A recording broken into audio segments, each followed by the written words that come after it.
selamat sore Rafiq. Iya, selamat sore Widya. Kabar baik Rafiq? Alhamdulillah kabar baik. Alhamdulillah kabar baik. Kayaknya kita belakangan ini agak sibuk ya Rafiq Agak ya? sibuk ya. Semalam kita tidak ada di studio, tidak ada di kantor karena melalang buana untuk menyambut Hari Pers Nasional ini. Betul, Hari Betul. Pers Nasional 2023. Iya. Pertama kalinya Sumatera Utara menjadi tuan rumah. Iya, dan dengar-dengar tahun ini adalah Hari Pers Nasional terbesar semenjak terakbar. Iya, Benar terakbar, betul sekali. Iya, jadi kalau kita ngobrol soal pers, nah ini tentunya peran dari insan pers, teman-teman jurnalis ataupun teman-teman wartawan terhadap kemajuan pers Indonesia begitu dari awal munculnya sampai sekarang ini sangat luar biasa sekali. Maka perlu kita peringati Hari Pers Nasional besok untuk memperingati kontribusi wartawan Iya, terhadap betul. Indonesia. Dan kalau kita bilang Hari Pers, kita berbicara Hari Pers, tidak elok kalau kita hanya berdua saja ini, Widya.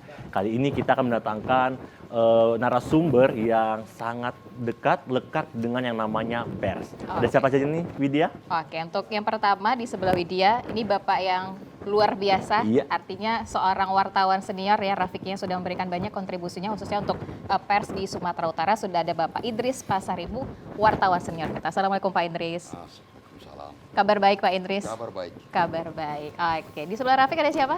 Di sebelah saya ada ibu yang cantik, iya. Dan ini mungkin salah satu dosen kita berdua ini, Widya ini. Di sini telah hadir Dr. Randa Mas Daliva MSc PhD selaku akademisi. Selamat sore Ibu. Sore Mas Raffi. Iya, bagaimana Bu hadir di panggung Markombur ini Bu? Menyenangkan. Menyenangkan. Pengalaman yang menyenangkan buat saya. Iya. Oke, baik. Nah, ini kita langsung aja berbicara soal wartawan dan keberadaannya topik kita pada Markombur kali ini. Nah, kalau kita ngobrol soal wartawan, mungkin Widya ke Pak Idris terlebih dahulu ya. Pak Idris melihat wartawan saat ini begitu. Kalau kita berbicara soal wartawan kan kembali lagi wartawan ini erat kaitannya ataupun akrab gitu sebenarnya dengan kehidupan masyarakat. Kemudian juga kerap ataupun dekat dengan pemerintah juga sebenarnya begitu. Bagaimana kemudian hasil dari liputan begitu para teman-teman wartawan ini juga memberikan kontribusi terhadap kemajuan bangsa ataupun kemajuan daerah. Nah, saat ini kalau dari pandangan Pak Idris sendiri, keberadaan wartawan khususnya di Sumatera Utara seperti apa sih Pak Idris? Saya rasa keberadaan wartawan di seluruh Indonesia bukan hanya Sumatera Utara itu sama. Ada fase-fase yang harus kita lalui. Katakanlah dulu pada masa penjajahan sampai pada masa Orde Lama yang mereka katakan Orde Lama, itu wartawan itu adalah panggilan jiwa, bukan hanya profesi belaka, bukan hanya kemampuan intelektualitas belaka, tapi rasa terpanggilnya untuk berjuang melalui dunia jurnalistik. Artinya perlawanan terhadap penjajah, perlawanan terhadap pemerintah dan sebagainya. Apalagi pada masa itu koran-koran banyak dikuasai oleh partai-partai. Ada Sinar Harapan yang dikuasai oleh Parkindo, ada Suluh Marhain yang dikuasai oleh PNI, ada Suara Karya yang dikuasai oleh Golkar dan sebagainya seterusnya. Dan sampai akhirnya semua koran itu dibredel dan dirampingkan hingga ketika itu hanya ada boleh koran yang terbit di pusat itu adalah Berita Yuda, Angkatan Bersenjata, dan kemudian Suara Karya dan beberapa koran-koran yang pada mendukung kekuatan Orde Baru. Di Sumatera Utara juga ada edisi koran Angkatan Bersenjata, ada Harian Republik Barisan, ada Sumatera Karya dan lain sebagainya dan seterusnya itu yang semuanya mendukung keberadaan Orde Baru. Nah, pada saat itulah pada masa krisis ekonomi kita itu wartawan itu betul-betul di bagaimana namanya dibina di seterusnya dan dijadikan corong pemerintah itu berbicara. Ketika itu terus terang saja sejak 68 sampai 77-an itu koran itu ya itu diperiksa betul sampai ke percetakan. Itu Pendam itu, penerangan Kodam itu lebih berkuasa dari pemerintah. Oke. Berita ini boleh, berita ini tidak boleh, dan seterusnya. Oke. Itu luar biasa penderitaan kita ketika itu. Ya, dan itu harus kita jalani. Nah, pandai-pandai meniti buih, artinya pandai-pandai memilah kata, pandai-pandai sehingga kalimat kita itu harus bisa bagaimana gitu ya. Diterima. Ya. Oke. Artinya ketika itu bagi Oke. kami, terutama saya ketika itu, saya boleh menampar pipi orang sekuat-kuatnya sampai dia keblinger, tapi dengan 2 syarat. Tidak boleh terdengar suara tamparan dan tidak ada bekas tamparan di pipi itu. Bagaimana cara menulis berita yang seperti itu? Itu sedang kita lakukan ketika itu, terutama saya. Sehingga saya memakai nama samaran, Riz Pasa. Riz itu Riz Pasa itu Pasar Ibu. Saya menulis di berbagai majalah wanita. Dari majalah wanita seakan-akan tidak ada pesan. Saya menyampaikan pesan politik, pesan apa segala macam melalui majalah wanita. Oke. Itu teknik kita. Oke, baik. Nah, itu tadi pandangan begitu ya Iya. dari Pak Idris terkait dengan seperti apa sih sebenarnya keberadaan wartawan saat ini. Nah, kalau dari pandangan Bu Mas Dalifah begitu Bu Masda, seperti apa sih kemudian eksistensi wartawan Indonesia saat ini? Kalau dibandingkan dengan mungkin masa aktifnya Pak Idris dengan sekarang ini berbeda ya Bu Masda. Iya. Seperti apa sih dari pandangan Ibu? Kalau menurut saya memang keberadaan wartawan dari masa ke masa itu mengalami perubahan ya. Terutamanya di sisi mananya Bu perubahannya? Peran dia ketika di masa kemerdekaan dia berjuang untuk membela atau meraih kemerdekaan, membela negara kita. Nah, kalau banyak pejuang menggunakan senjata, para wartawan lewat tulisannya. Ya, tulisan, benar. Oke. Kemudian masa berganti seiring juga dengan teknologi juga berganti, ya. Sekarang kalau saya boleh ambil kekiniannya ya, sekarang ini kita sudah serba digital, ya, digital. Wartawan yang dulu mungkin merekam pakai apa ya, pakai recorder tape ya. recorder, kemudian menulis. Iya. Sekarang udah nggak ada lagi, jarang mungkin ya. Nah sekarang itu para wartawan bisa memanfaatkan media digital, ya, melalui HP yang dia miliki. Atau bisa dia searching ya untuk mencari tulisan untuk mendukung berita beliau atau beritanya. Nah, sekarang juga wartawan dibutuhkan selain keterampilan untuk di teknologi digital, diperlukan juga sebuah analisis yang lebih lengkap ya, karena pada saat ini banyak informasi yang menerpa masyarakat ya dengan kehadiran teknologi. Jadi Banyak beredar informasi hoax. Jadi wartawan dibutuhkan kemampuan untuk menulis berita yang akurat, Yang tepat. lebih tepat, cepat, dan akurat. dan akurat. Itu yang paling penting. Tidak boleh berdasarkan, karena tadi kami baru ada seminar tentang pers mahasiswa di FISIP USU. Jadi harus berdasarkan fakta. Iya, bukan tidak berdasarkan boleh opini katanya, tidak boleh sepertinya, Iya. begitu tidak boleh. Dan oleh sebab itu wartawan sendiri harus punya kemampuan ya untuk menginvestigasi beritanya itu berdasarkan fakta. Kemudian kemampuan menulis yang cukup mumpuni, karena sekarang dengan lewat media digital itu kita dilatih untuk menulis pesan atau berita yang singkat, padat, akurat, dan tepat. Nah itu tadi. Kalau lalu kan cetak, Iya. ya kita bisa menulis panjang lebar di masa Pak Idris kali ya. Nah sekarang tempatnya terbatas ya, ya kalau di media online gitu. Dan orang kebiasaannya sekarang seneng yang cepet-cepet gitu ya. Kalau sedikit aja lama udah males gitu ya kan. Malas membaca. Nah, malas membaca begitu ya.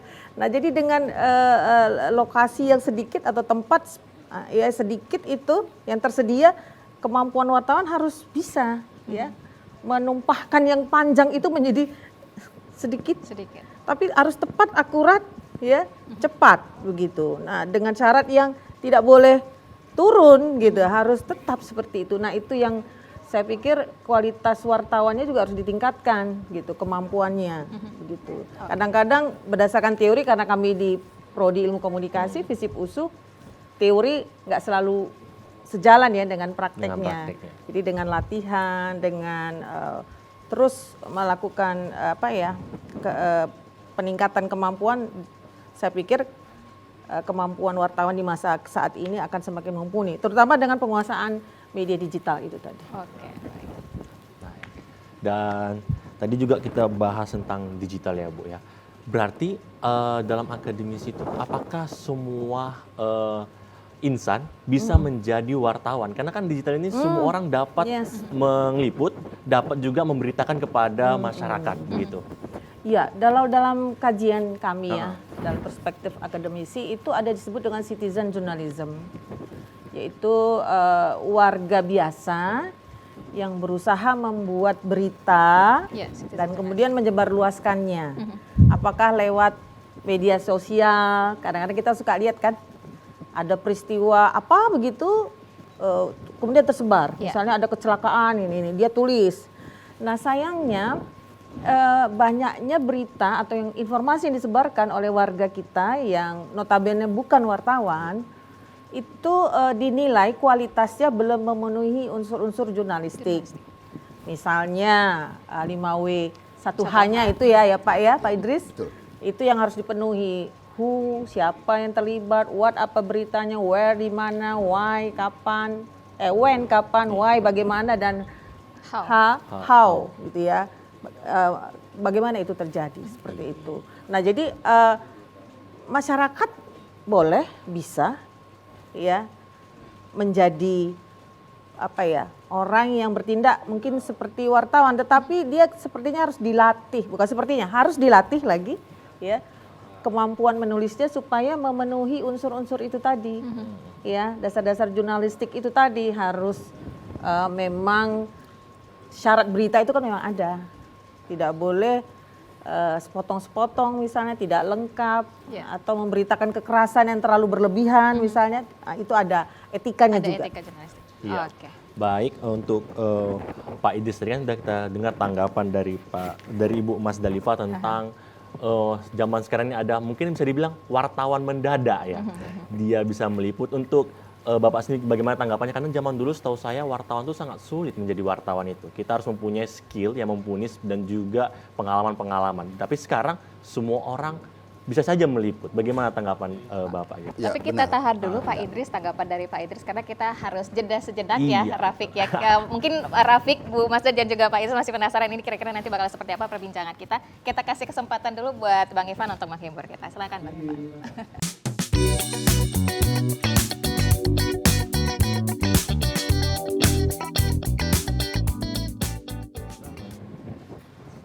Oke, kita masih di Markompur. Iya, Masih betul. ngobrol-ngobrol sama dua orang hebat yang perannya di dunia pers ini sangat luar biasa. Tadi Rafiq mau nanya apa sih Rafiq? Coba. Tadi Rafi mau nanya ini sama Pak Idris nih Pak. Tadi kan kita ketahui digital ini sudah semakin luas dan ada mungkin masyarakat yang menganggap dirinya pers dan dia menulis di blogspot ataupun hanya jadikan informasi di media-media sosial. Apakah itu dianggap sebagai wartawan juga Pak? Tapi dia menginformasikan hal-hal berita di dalamnya. Benar. Jadi itu sebabnya bahwa Dewan Pers mengadakan UKW, ujian kelayakan wartawan. Layakkah dia sebagai wartawan atau tidak? Itu ada tingkatan. Dulu sebelum ada UKW, kami juga di PWI ada ujian. Artinya seorang wartawan itu dia sudah 3 tahun berada di sebuah media cetak ketika itu semua, baru dia boleh ikut ujian calon anggota. Calon anggota. Apabila dia ujian sekali, 2 kali, 3 kali baru lulus, maka dia terdaftar sebagai calon anggota. Dia ada kartu persnya, calon anggota. 3 tahun di sana baru dia bisa menjadi ujian lagi ikut menjadi anggota muda. 3 tahun dia anggota muda baru bisa ikut ujian lagi, kalau lulus ya, baru bisa anggota madya. Setelah 3 tahun dia anggota madya, baru ikut ujian lagi, baru menjadi anggota biasa.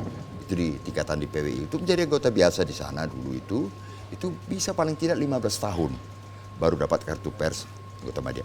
Jadi pendidikan, latihan dan lain sebagainya itu diikuti terus ketika itu. Nah sekarang tidak. Anda sekarang supir truk besok bisa dapat kartu pers. Nah ini realitas dengan kemudahan-kemudahan itu.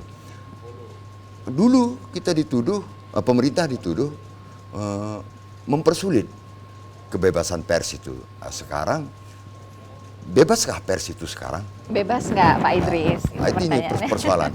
Kalau bagi kami tidak. Kenapa?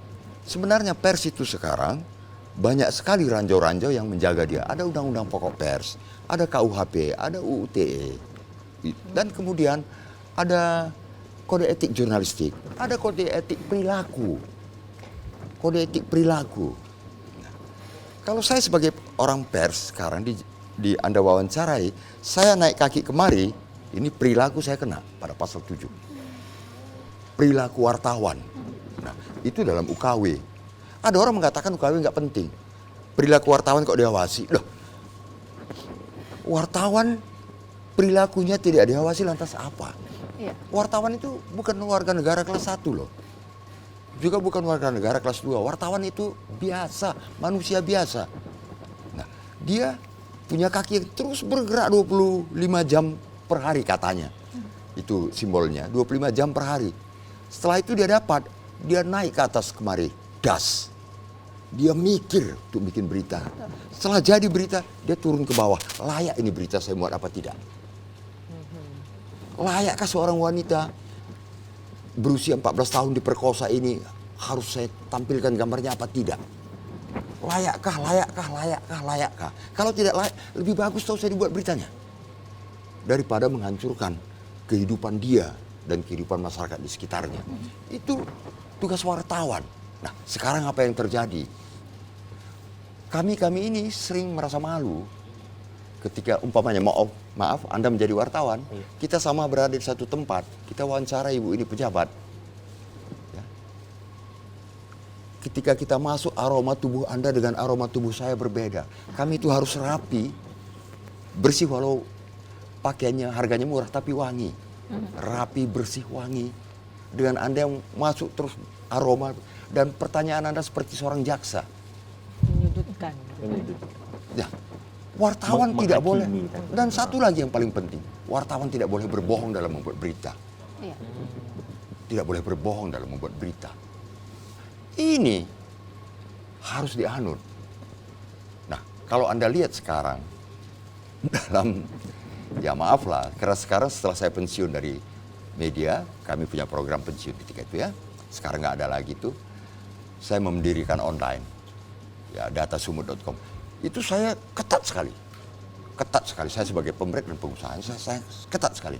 Lebih bagus media saya itu tidak dibaca orang daripada dia membaca berita yang salah, informasi yang salah. Makanya wartawan saya itu hanya 7. Oke. 2 kali saja beritanya disanggah, itu saya pecat langsung. Langsung saya pecat. Kenapa?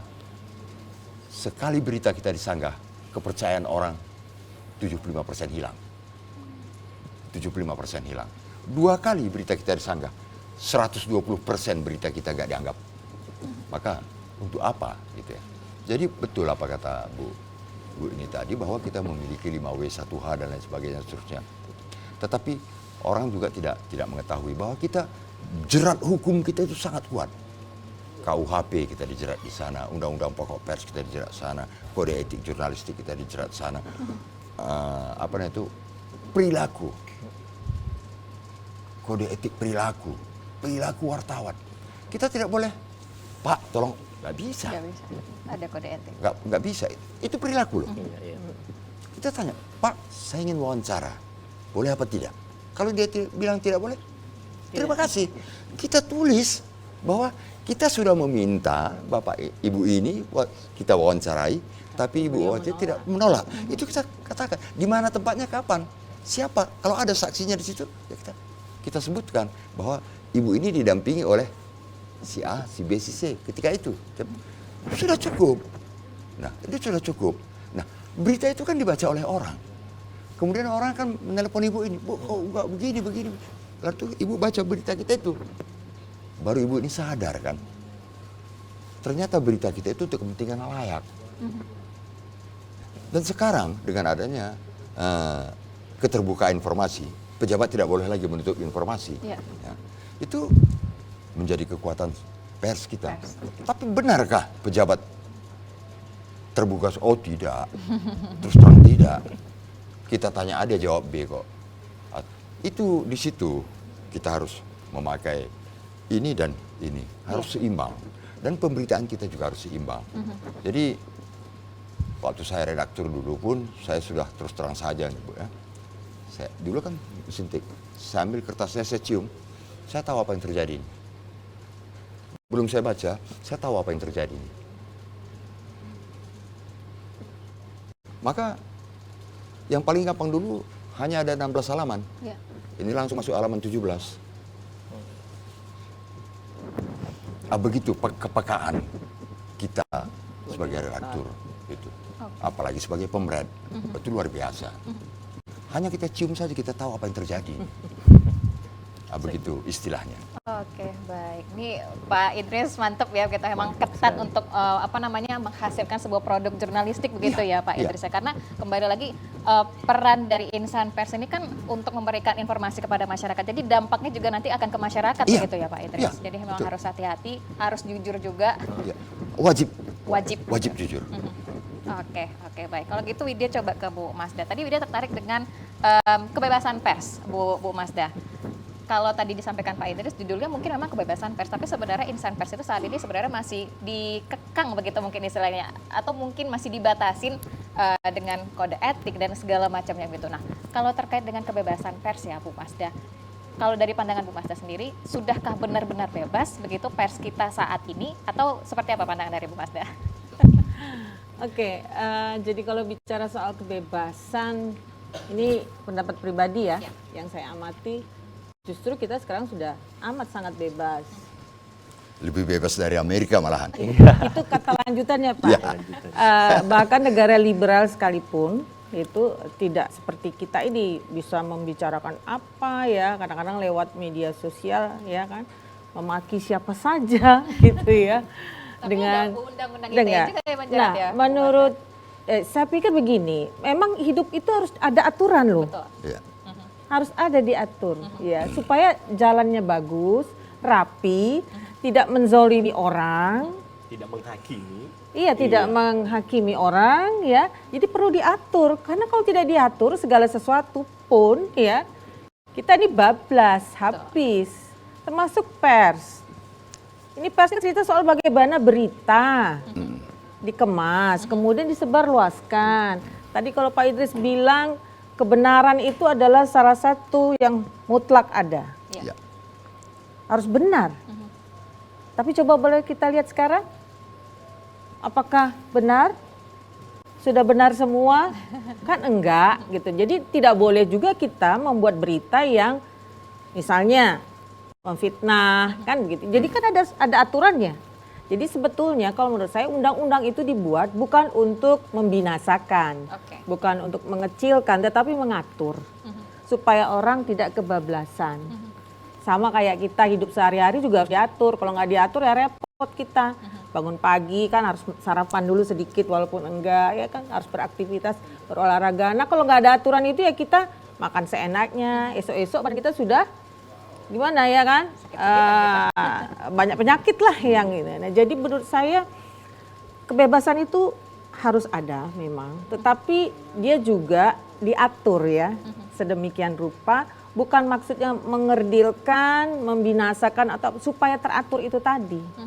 Karena kalau tidak diatur, apalagi ya dalam tanda petik masyarakat kita ini kan lapisannya banyak, atas, bawah, menengah dari sisi pendapatan dan pendidikan ya. Mayoritas kita kalau dari sisi pendidikan itu menengah ke bawah. Cara berpikir menengah ke bawah itu kan memang juga yang kita pahami ya sangat sederhana ya. Jadi kekritisannya juga belum dilatih begitu. Jadi cenderung misalnya kalau ada sesuatu yang menarik itu tadi dia langsung beritakan, padahal dia belum tahu itu dampaknya gimana, begitu. Misal, saya sendiri, kalau sekarang karena kita bicara di ruang digital ya, kita masing-masing punya grup di WA, oke? Teman saya langsung tuh, baru terjadi kecelakaan, tetapi yang diambil bukan kecelakaan itu terjadi karena apa? Enggak, tapi korban yang berdarah-darah itu kan yang membuat kita seram. Dalam kode etik itu nggak boleh Pak ya, menampakkan darah yang berceceran, situasi korban yang misalnya mohon maaf anggota tubuhnya terlepas misalnya, itu nggak boleh. Tapi masyarakat kita yang nggak ngerti malah itu yang diekspos, bikin di grup. Kadang-kadang saya beberapa kali saya bilang, aduh ini jangan seperti ini ya, diteruskan, cukup berhenti di sini, nggak boleh karena itu bisa membuat orang jadi semakin takut, khawatir. Kita berkewajiban loh untuk menjaga ketertiban di masyarakat, termasuk membuat orang nyaman, tenang. Tapi dengan berita itu, karena cuma itu aja yang diekspos, ya misalnya darah-darah dan anggota tubuh tadi itu, jadi orang memandang seram. Nanti besok-besok anaknya nggak boleh kemana-mana. Suaminya juga dilarang kemana-mana. Tuh nanti kecelakaan kayak gitu. Padahal kan enggak semua seperti itu.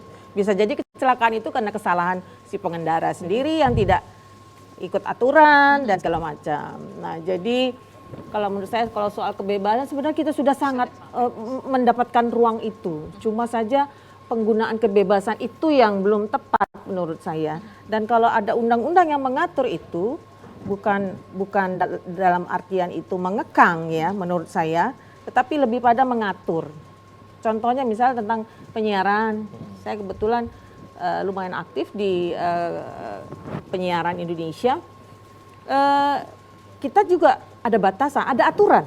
Ya, standar program perilaku penyiaran, pedoman perilaku penyiaran. Itu diatur, kita tidak boleh menyiarkan pornografi. Apa jadinya kalau manusia yang dikasih kebebasan itu seluas-luasnya menyiarkan pornografi, apa terjadi pada anak-anak kita?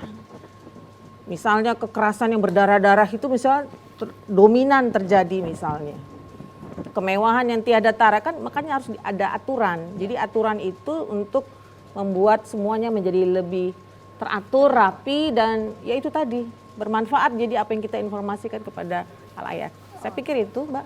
Oke, baik. Oke, silakan, Pak. Wah, tadi kalau kita dengar tadi seperti ada berita-berita yang di-share itu kayaknya pengalaman pribadi ya di Itu biasa terjadi di grup, di grup keluarga benar ya.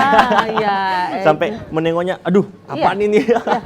Malas gitu. Dan kita harus berani memang untuk Iya. menyatakan bahwa berita seperti itu cukup stop ya di sini saja, jangan disebarluaskan karena kalau itu sampai bukan kita stop situ saja. Harus karena bukan berita-berita yang mendidik lah. Iya. Gitu ya. Oke, baik. Nah, Rafiq. Nah, untuk Pak Idris tadi kita berbicara tentang pers itu kebebasannya harus ada kebebasan pers, tapi harus juga diatur. Kan kalau nggak salah, pernah saya dengar juga di satu diskusi bahwa ada yang namanya pemantau media.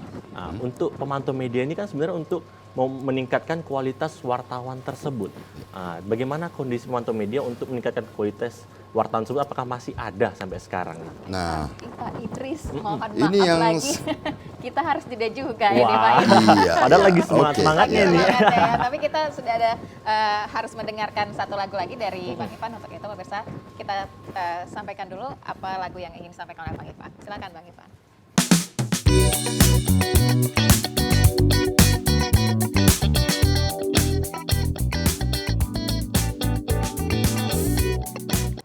Iya, masih di Markombur, kasih kesempatan lah kalau gitu buat Rafiq. Apa sih tadi Rafiq?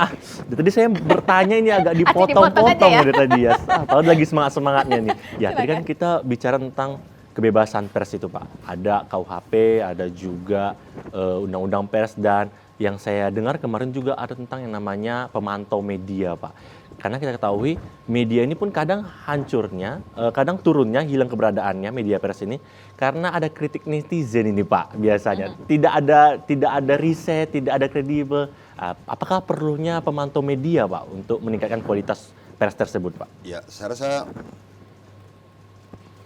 perlu juga seperti Komisi Penyiaran Indonesia ya. Itu kan ada khusus untuk elektronika, radio dan televisi. Media kan nggak ada, media cetak, online kan nggak ada. Saya rasa itu perlu. Tetapi pernah ada. Tetapi kemudian karena dia mungkin bukan badan pemerintah, hanya NGO, keberadaannya begitu tiba-tiba jebras gitu, dan kemudian hilangnya juga seperti tertelan bumi gitu. Kita nggak tahu kenapa bisa gitu ya. Tetapi apapun namanya, walaupun masyarakat yang tidak mengerti pers pun mungkin mengkritik kita harus terbuka lah. Karena begini, untuk sebuah media, katakanlah sebuah berita, itu dibaca mulai tamatan SD sampai profesor. Nah, bagaimana kita menyajikan berita yang bisa dibaca oleh semua kalangan, dari tingkat pendidikan terendah sampai tingkat pendidikan tertinggi, dari pekerjaan kelas bawah sampai manajer dan direktur utama. Itu bukan pekerjaan mudah. Iya. Mulai dari pangkat terendah sampai bintang 4, dia harus bisa membaca berita kita dengan sama. Karena berita tidak boleh menggurui. Tidak boleh menggurui. Seorang ibu ini, kalau kita buat artikel, di dalamnya ada menggurui, dia buang itu. Kapan pula kalau lebih pintar dari aku, katanya kan. Tetapi kalau kita tidak menggurui itu. Nah, pemantau media ini sebenarnya sangat penting bagi kita. Tetapi maunya dia sebuah badan. Nah, seperti KPI, komisionernya ada, apa dan sebagainya. Tapi kalau hanya NGO saja, apa sanksinya kalau Anda umpamanya mengkritik saya? Apa sanksinya? Tapi kalau KPI kan ada sanksinya. Komisi Penyiaran Indonesia. Dia bisa memberikan rekomendasi dan sebagainya. Tapi kalau hanya NGO, kan tidak. Nah, ini permasalahan juga buat kita gitu. Karena sudah terlalu banyak badan, sudah terlalu banyak komisioner bentuk ini dan sebagainya gitu. Ya pemerintah juga kan dananya terbatas gitu. Nah, tapi yang paling utama saya rasa insan pers harus sadar bahwa dia adalah penerima informasi pertama dan utama. Dia adalah penerima informasi yang pertama dan utama. Dan dia adalah penyebar informasi yang pertama dan utama juga. Nah, kesadaran dia untuk menerima, menyerap, kemudian mengadon, kemudian melemparkannya ke tengah masyarakat, itu adalah tanggung jawab yang paling utama. Dia harus benar-benar merasa punya tanggung jawab yang baik. Jadi kalau kita tidak punya kejujuran, tidak punya ketulusan untuk menyampaikan hal yang terbaik itu, saya rasa masyarakat juga mampu menilai sekarang. Salah satu contoh, konten-konten. Ya. Pada mulanya oke, tapi lama-lama ditinggal. Karena seleksi alam itu berlangsung. Enggak serta-merta terus langsung kokoh gitu, enggak. Nah, lama-lama kan hilang itu. Jadi biarkanlah seleksi alam yang menyeleksi itu semua. Tetapi satu tugas pokok wartawan itu memberita berita yang benar dan jujur, tulus. Intinya tulus. Ya. Kalau tidak, dia sendiri, wartawannya sendiri akan hilang, akan lenyap. Maka seseorang itu diketahui dia seorang wartawan yang baik atau tidak, bukan dari cara bicaranya, tapi dia menulis. Apa yang dia tulis? Iya. Itu membuktikan dia seorang wartawan kelas A, kelas B, kelas C. Itu saya rasa. Baik. Wah, sepertinya narasumber kita ini memberikan informasi yang menarik ya. Dan bukan hanya kita dua aja yang ini yang menggugah untuk bertanya. Sepertinya di sebelah sana, di dekat-dekat Anda ada yang ingin bertanya juga ini. Bagaimana Ivan? Kita kasih kesempatan buat Bang Ivan, tapi pertanyaannya singkat, padat, jelas saja. Kalau nggak kena cas nanti Bang Ivan. Silakan Bang Boleh Ivan. Bang Ivan. Oke, terima kasih. Jadi Mungkin ya buat sama Ibu Mas Dali Pak. Ini mau saya tanya Pak, ada nggak sanksi ya untuk misalnya wartawan atau media mungkin yang mengabarkan suatu berita yang kurang jelas gitu. Apalagi saya lihat mungkin di zaman di masa-masa ini siapa? Pilpres nih. Ini lagi panas-panasnya itu mungkin ada ya Pak, mungkin yang terikut ya. Mungkin ada yang ditunggangi sama suatu oknum atau seperti itulah mungkin Pak. Nah, Pak Idris, karena waktu kita juga menipis, ini sekalian closing statement aja begitu Pak Idris, kira-kira apa yang kemudian harus diwaspadai oleh teman-teman media begitu, teman-teman insan pers, mengingat sebentar lagi kita masuk ke tahun politik. Seperti apa Pak Idris? Pertama, dia harus sadar bahwa dia jangan tertunggangi. Jangan tertunggangi dan jangan dimanfaatkan oleh segelintir oknum untuk menyesatkan informasi kepada rakyat. Sadar, harus sadar. Kesadaran seorang wartawan itu harus tinggi, harus peka. Bagaimana kita pekanya untuk mencari informasi? Karena katanya kan wartawan itu punya mata 1000, telinga 1000, hidung 1000, untuk melihat apa yang tidak dilihat oleh orang, untuk mencium apa yang tidak bisa dicium oleh orang, dan untuk mendengar apa yang tidak bisa didengar oleh orang. Nah, itu kan diserap. Tapi bagaimana kita menyampaikannya ke masyarakat? Nah, yang kita dengar ini juga bisa kita pilah. Ada nggak oknum-oknum yang ingin menunggangi kita atau tidak? Nah, ini kepekaan wartawan itu harus diuji. Itu saya rasa. Oke, dan kalau misalnya wartawan menggunakan kesempatan untuk kemudian mau ditunggangi oleh oknum tertentu, ini nanti juga akan ada sanksinya begitu ya Pak Idris? Ada, ya. Pertama sanksi dari masyarakat. Masyarakat pasti tahu itu. Masyarakat pasti tahu bahwa dia ditunggangi, bahwa dia diperalat. pasti terlihat tulisannya kan. Wah, Jelas. Ya, kemana seperti saya nih? katakan tadi. Jadi seperti saya katakan tadi ketika saya jadi redaktur, tulisan masuk. Dulu kan masih titik itu. kita cium, kita tahu apa yang terjadi nih. Belum kita baca kita udah tahu nih. Alah, ini mengarah ke sininya ini. Apalagi udah senior ya. Udah begitu ya, senior, seperti Pak aduh. Idris. Oke. Jadi saya takut menulis ini. Oke, kalau gitu ke Bu Mazda begitu ya. Dari pandangan Bu Mazda sebagai closing statement juga, seperti apa kemudian harapan Bu Mazda untuk kontribusi teman-teman wartawan kita ke depannya, mengingat besok adalah puncak HPN 2023. Saya berharap dari para wartawan insan pers lah ya, bahwa mereka sadar berita yang mereka buat itu akan membuat dampak yang luar biasa. Apakah disebarkan lewat media cetak, siar, ataupun lewat media digital. Berdampak luar biasa. Kalau dampak kita bilang ada dua ya, positif, negatif.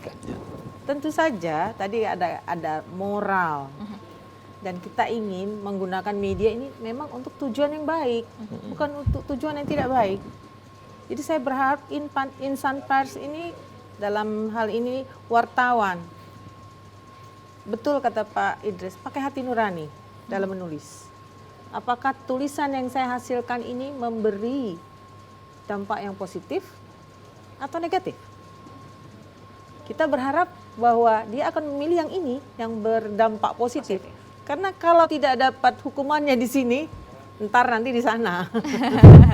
Yang memang belum nampak ya, tapi itu akan dicatat bahwa dengan pemberitaanmu pada tanggal sekian membuat masyarakat resah, membuat masyarakat percaya terhadap apa yang kamu katakan, tulis, padahal itu tidak benar. Nah, itu kan dicatat. Nah, selain itu, ya moral, ya niat yang baik untuk menulis bahwa tulisan itu akan memberi dampak yang positif kepada masyarakat. Saya berharap wartawan ini ke depan semakin pengetahuan dan keterampilannya semakin mumpuni. Ya. Mohon maaf kalau ada istilah wartawan bodrek jangan ada lagi. Wartawan Gitu bodrek. ya. Kita nggak mau gitu. Kita mau wartawan yang ketika disebut wartawan, keren.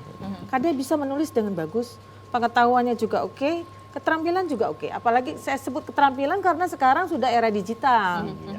Kemampuan mengakses, kemampuan nanti mencari berita, tahu-tahu nanti yang diambil adalah berita hoax. Dia harus pintar memilih, ya berita mana yang ini sudah terverifikasi dengan baik. Cara ngecek informasi itu pun juga ada, harus mampu. Nggak bisa lagi bertahan dengan kemampuan-kemampuan yang lama, yang tidak update, begitu. Karena memang situasi sekarang ya sudah banyak berubah.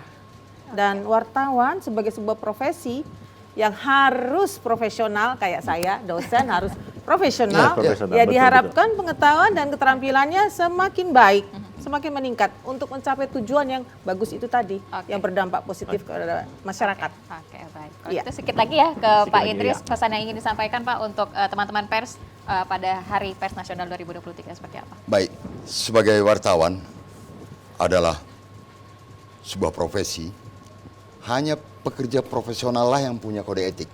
Oke. Kode etik dokter, kode etik pengacara, kode etik notaris, kode etik jurnalistik dan sebagainya. Yang di luar itu tanpa kode etik. Artinya jaga keras kode etikmu dan laksanakan dengan baik. Itu saja. Oke, baik. Sadar dan paham kode etik itu ya Kode untuk etik, teman-teman betul wartawan sekali. juga. Oke, baik. Bu Mas Dalifah, terima kasih. Pak Idris juga terima kasih. Ini perbincangannya sebenarnya bisa kita kemas lagi lebih dalam, lebih panjang, tapi waktu kita singkat. Iya, dan juga sepertinya para bapak dan ibu ini mau pergi lagi nih. Acara HPN kan banyak ya. Iya, betul. Menuju Masih puncaknya di Dari tanggal 9 Februari. satu acara ke acara yang lain. Iya. Semangat terus Bapak dan Ibu sebagai Iya. apa namanya teman-teman Terima insan kasih. Boleh pers minum kita ya? juga. Boleh Iya, silakan boleh, Pak silakan. Idris. Oke. Bu Mazda juga silakan untuk diminum. Mari. Rafiq, kita ketemu lagi ya di episode Iya. selanjutnya. Di hari Terima kasih. selanjutnya. Oke, kalau gitu kita langsung aja kasih ke Bang Ivan. Silakan Bang Ivan. Thank you, Kawin.